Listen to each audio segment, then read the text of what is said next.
What if you're a Christian and you don't feel this, and it's not kind of an emotional feeling, I'm not saying that, but you don't feel this sense of the fruit of the Spirit in your life?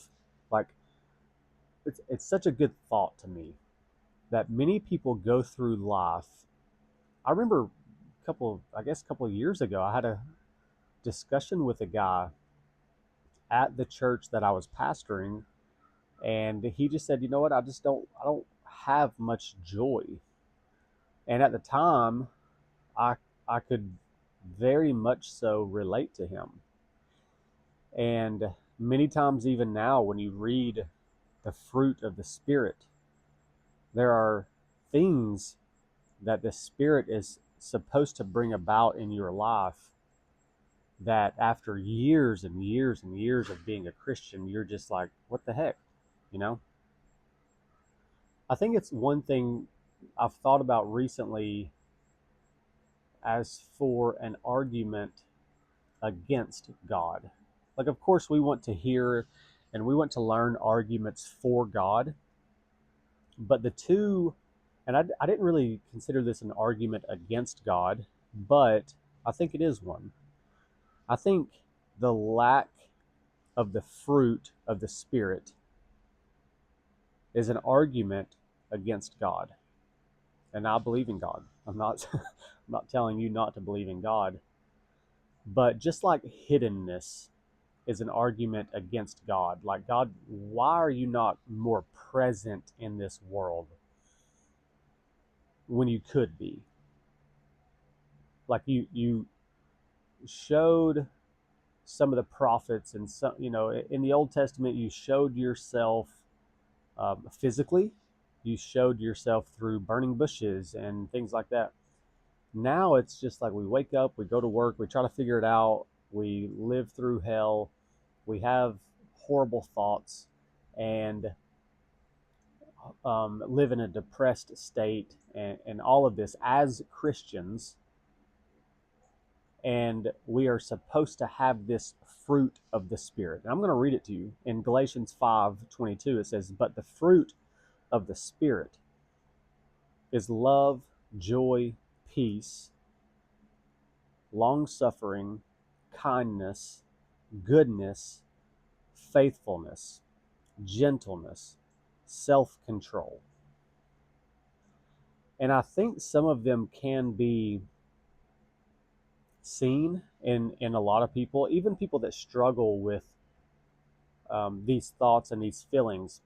They would say, you know what, I do have this sense of loving, and or I'm sorry, of love towards people, and of kindness and goodness and gentleness. But then there's the other fruit that I just have a really hard time with, like faithfulness. And I think faithfulness is a kind of a domino of the fruit of joy. And you hear joy many times be described as, like, it's not physical things that bring you joy. It's just the presence of God. It's, God in your life and what Jesus has done for you. And it's kind of all that churchianity, church language. And at the end of the day, I'm just like, I don't want to hear all that. Many times it's just this internal lack of joy. And I've experienced this. I mean, I think this is one of the things that I struggle with, even though I can talk myself out of it. Not out of the feeling, not out of the actual reality of it, but I can talk myself out of it regarding, like, truth. But for people to go through life and just lack joy, you can go to church, you can serve, you can have a family, you can have all the things actually that you need in your life. But for some reason, you have this internal lack of joy. And mentally, you don't want that. Mentally, you want the joy. Like, you're telling the Holy Spirit, like, what are you doing? You're asking the Spirit to give you the joy that you actually want. And it doesn't come. And I think those types of things, the lack of joy, the lack of contentment, leads people to think that God is not real.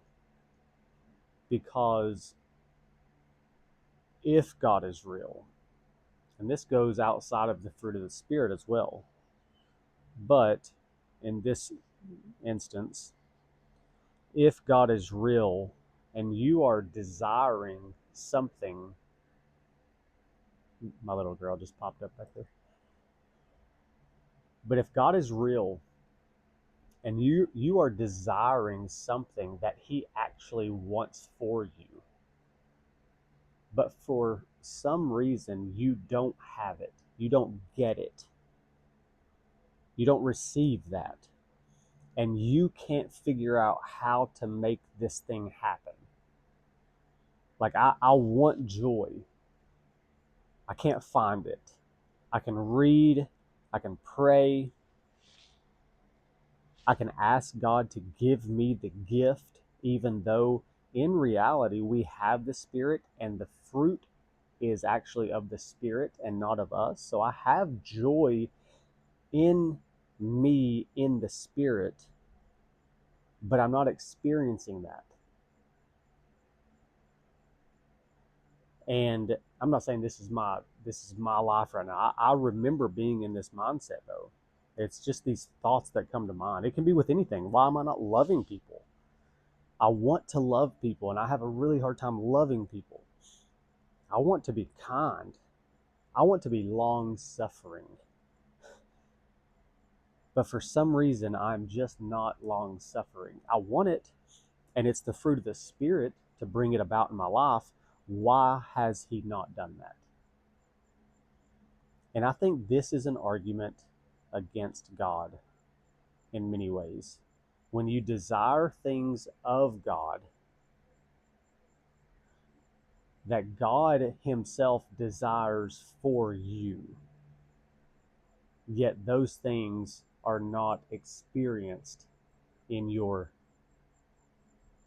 life, in your day-to-day life, in your reality. You're not experiencing those things. It makes me think, well, is this all a hoax? If, as a parent, I want to give my child something, and at the same time my child wants that something, but doesn't get it, then where's the problem? Where's the holdup? Where's the obstacle? Is it in the child's faithfulness, or is it in my reluctance to give it? I don't know. But that's just my random thoughts for today.